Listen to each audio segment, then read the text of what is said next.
बिस्मिल्लाहिर्रहमानिर्रहीम।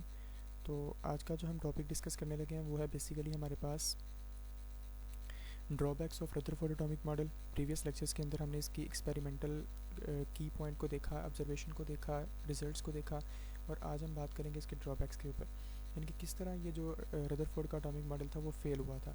ये हमने इसके बारे में आज हमने डिस्कस करना है। तो सबसे पहला पॉइंट हमारे पास ये है कि इसको बहुत सारे क्वेश्चन का सामना करना पड़ा था जो ये आंसर नहीं कर सका। आपने पिछले लेक्चर में मैंने आपको बताया कि जो रदरफोर्ड था इसका कहना था कि जो इलेक्ट्रॉन है वो एक फ़िक्स ऑर्बिट के अंदर इवॉल्व कर रहा है, ठीक है, यानी कि सर्कुलर पाथ में मूव कर रहा है। ये इसने अपने जो है वो ऑब्जर्वेशन और रिजल्ट्स के अंदर इसने बताया था। उसके बाद ये कहता था कि ये चूँकि सर्कुलर पाथ में मूव कर रहा है, अगर देखा जाए तो इसके ऊपर क्वेश्चन ये उठा था कि अगर ये सर्कुलर पाथ में मूव कर रहा है डेफिनेटली इसका एक्सेलरेशन और रिटार्डेशन वगैरह होगी, यानी कि चेंज होगा इसके अंदर, वेलोसिटी के अंदर चेंज आएगी, यानी कि ये पार्टिकल की एनर्जी के अंदर, वेलोसिटी के अंदर, एक्सेलरेशन वगैरह के अंदर वो नेगेटिव पॉजिटिव यानी कि रिटार्डेशन वगैरह जो भी है वो आएगा। ये इसके ऊपर क्वेश्चन उठा था।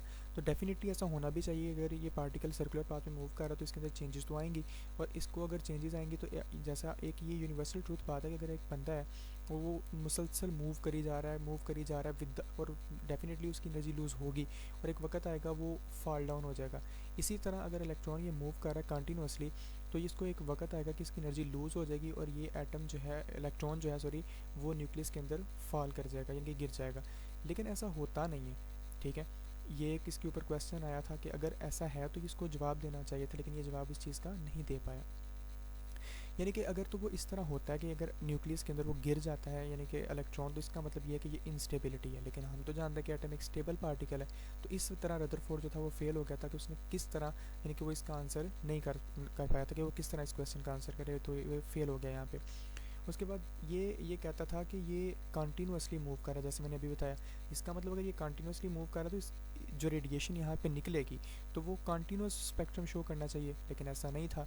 जो स्पेक्ट्रम हमें मिलता था वो लाइन स्पेक्ट्रम था, यानी कि देखें ना, अगर वो पार्टिकल कंटिन्यूसली मूव कर रहा है तो वहाँ से जो रेडिएशन निकलेगी डेफिनेटली उसको कंटिन्यूस स्पेक्ट्रम शो करना चाहिए, लेकिन वो कंटिन्यूस नहीं बल्कि लाइन स्पेक्ट्रम शो कर रहा था। तो यहाँ पे ये दो मेजर इसके ड्रॉबैक्स थे जिसकी वजह से ये जो रदरफोर्ड है ये फेल हो गया था अपने एक्सपेरिमेंट के अंदर। तो अब हम फर्दर इसके बारे में ये आज हमारा जो रदरफोर्ड था ना ये फर्दर यहाँ तक ही था।